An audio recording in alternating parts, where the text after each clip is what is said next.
We just want that 1 point. So, Mr. Chairman, I second that motion. Legal counsel, did we get that right?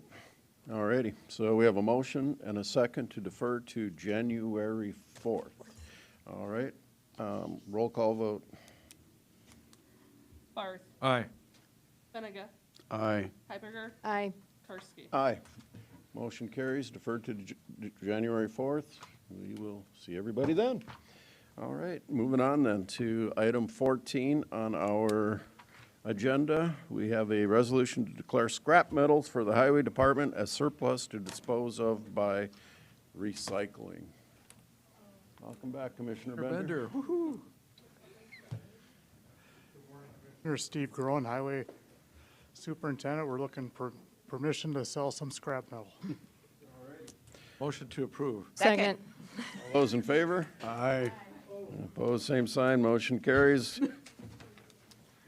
Oh, wait, we need a roll call vote because we're disposing of something or declaring it surplus. Bender. Aye. Benega. Aye. Heiberger. Aye. Barth. Aye. Karski. Aye. Thank you. And these are in, you know, the roll call vote is highlighted in red, so this is definitely my miss, so I apologize. All right, a motion to declare an unrecovered drone as surplus and authorize transfer of remaining drone accessories from the highway to the sheriff's office. Where's the drone? The bottom of the Big Sioux River. Alrighty, now we know. We were doing an inspection on one of our bridges over the Big Sioux River. The drone would not communicate with the controller, flew into some tree debris that was hung up under the bridge and sunk. So Ouch. that's where it's at. Motion to declare unrecovered drone as surplus and authorize the transfer of the remaining drone accessories to the highway, from the highway to the sheriff's office. Second. Call the roll. Benega. Aye. Heiberger. Aye. Barth. Aye. Bender. Aye. Karski. Aye, motion carries. If I And salvage it, do I get to keep it? if you can find it. We're disposing of some sheriff's office vehicles. Morning, Joe. Good morning, Commissioners. Joe Bosman with the Sheriff's Office. I have in front of you this morning two motions to consider for vehicles that have been, we would like to declare surplus from the Sheriff's Office. We have a little bit bigger list this year than in the past. We did not do a surplus sale last year due to COVID, so this is about 2 years' worth of vehicles that we have identified due to age and high miles, and the condition of the vehicles is not being sustainable for our emergency response needs. We also check with any outside agencies and county departments to see if they would have a use to squeeze a little more tread on the tires for these, and one of them has been requested from the Human Services Department.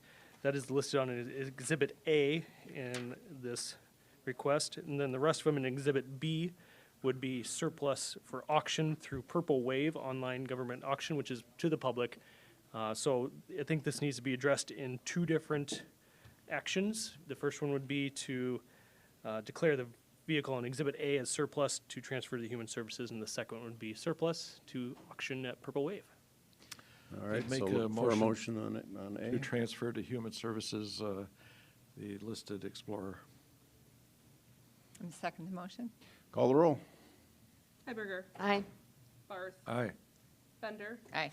Benega. Aye. Karski. Aye, motion carries. And B. Make a motion to sell the vehicles or surplus the vehicles under Exhibit B for auction. Second. Call the roll. Barth. Aye. Bender. Aye. Benega. Aye. Heiberger. Aye. Karski. Motion carries. Thank you. All right, talking about jail medication-assisted treatment. Warden Mattson, good morning, sir. Good morning, Commissioners. Mike Mattson from the Minnehaha County Jail. I'm here before you to have a couple agreements signed for our medication-assisted treatment program. We're enhancing it where we're going to start initiating medication-assisted treatment inside the jail. There's already community programs out there. Up to this point, our philosophy has been if somebody's on a community program, we will continue that medication while they're in custody.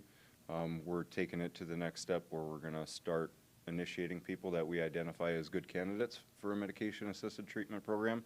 And we've partnered with Southeastern Behavioral, our medical team, our psych team, to facilitate those things, and then they'll be referred to Falls Community Health Center for Family Medicine for continuing that program while they're outside of custody. So we're looking at 2 agreements. One agreement is with DSS. That's for the case management piece. There's federal grant funding to help with those costs. And then the other agreement is with the Southeastern Behavioral Health for the case management.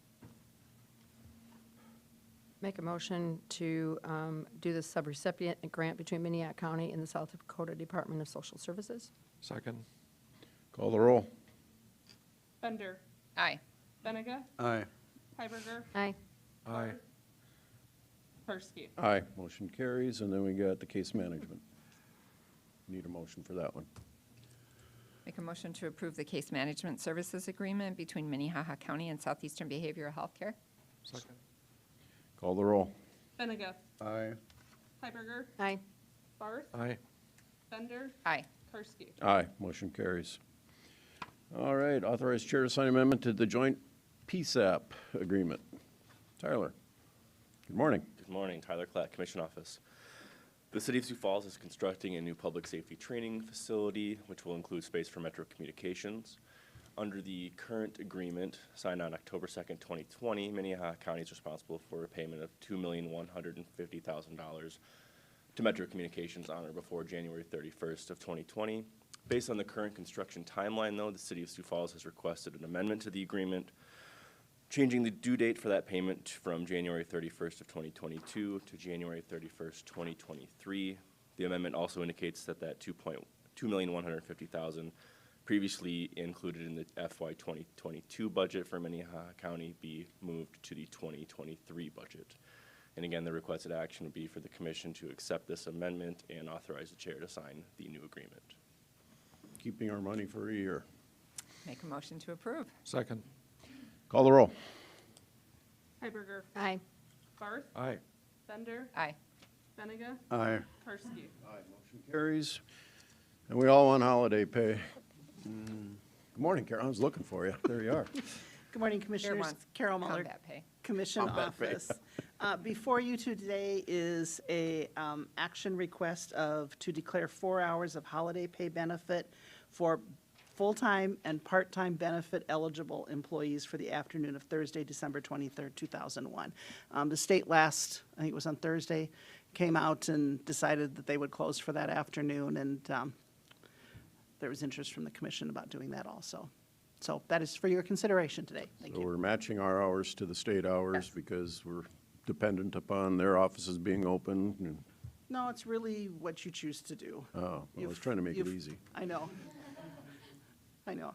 It is confusing when the courts are closed and we're open, or we're open and they're closed. I'll be honest and tell you that. It is challenging.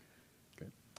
I'll make that motion to declare 4 hours of holiday pay benefits for full and part-time benefits eligible employees for the afternoon of Thursday, December 23rd, 2021.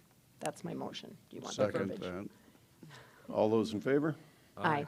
Opposed, same sign. Motion carries. Oh, let's go into some detailed liaison reports. Commissioner. I have one very tiny one. When we finally get our Civics Plus, I won't have to write on a little scrap of paper anymore. So a patron from the Siouxland Libraries has made a significant donation to the bookmobile over the next 10 years in memory of his wife who passed away this past spring. I didn't feel like I was at liberty to give all the names and information, but the Siouxland Library would have all those information if you're interested in that story. But it's a significant donation that'll be coming to us over 10 years, and they're trying to decide what's the best way to use it for the bookmobile. So. Cool. Other liaison reports. Mr. Commissioner Chairman, Barth. I'm not a liaison to LSS, but they invited me to a meeting where they discussed the status of immigration with folks coming to our area here. And while, we have limits on how many might come here, apparently, for example, Sioux City might get 150 Afghan refugees. We already have 9 locally in 3 family groups that are moved in with other family members that have already been located here. anyway, was very interesting, and their staff is way cut down to assist these folks, and it's something we should be aware of. Kind of related, Carol, can I put you on the spot? Can you give a quick update on the MCC, the Multicultural Center, and the process that you're involved in? Sure. Just as an FYI for you, the Multicultural Center does not have a permanent full-time executive director.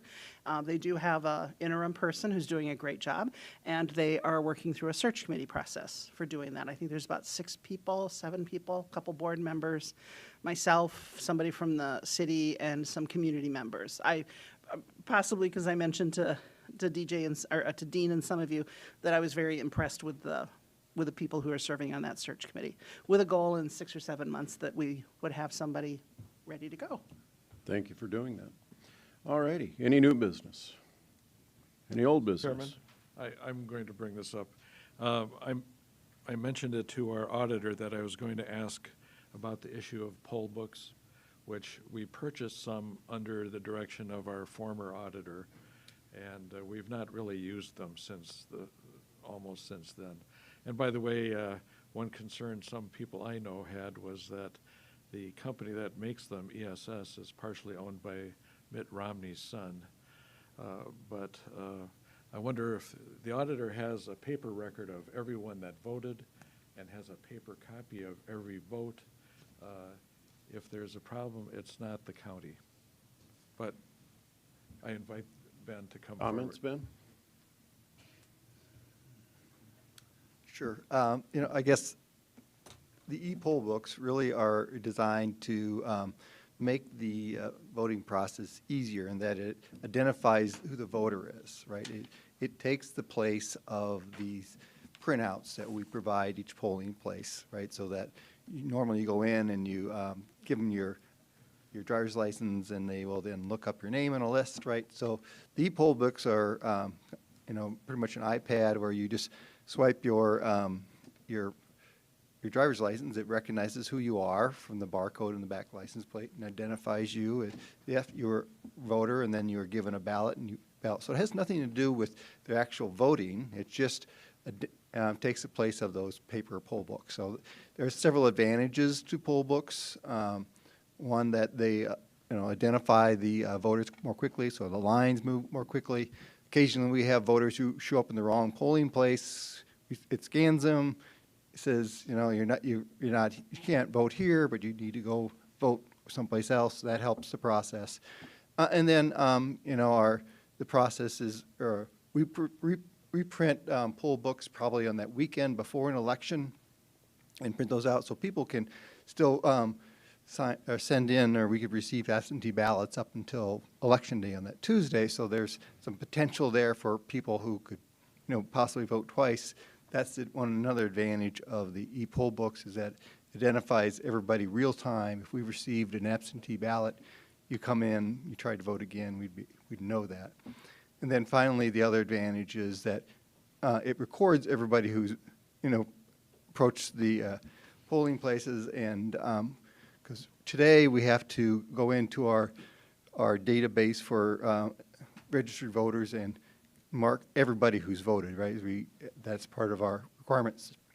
So the e-poll books allow us to just systemically upload all those individual names up into our voter database to acknowledge that they voted. So it kind of just improves the process. It has nothing to do with the ballots, right? I think that's kind of the misconception when people are concerned about how you could hack that stuff. You're still going to get a paper ballot. That's going to be handled separately. I've been approached by the vendors, and we've seen some demonstrations. We know that there's some other counties around the state that are using them. I would say that it appears that, over time, it's just going to be more and more accepted, and I could see that it'd be something that the voters would like. So, Okay. Any other questions on that process? Did you know this much about e-poll books 2 years ago? I didn't even know what an e-poll was 1 year ago. So. You're doing a great job. Thank you, Ben. All righty. Any old business? Okay. Since we don't want to be done yet, we are going to go into executive session, so I'm going to look for a motion to recess for 5 minutes for Tony to shut down so we can come back. So moved. Second? All those in favor? Aye. Opposed, same sign. Motion carries. We're at recess. It's almost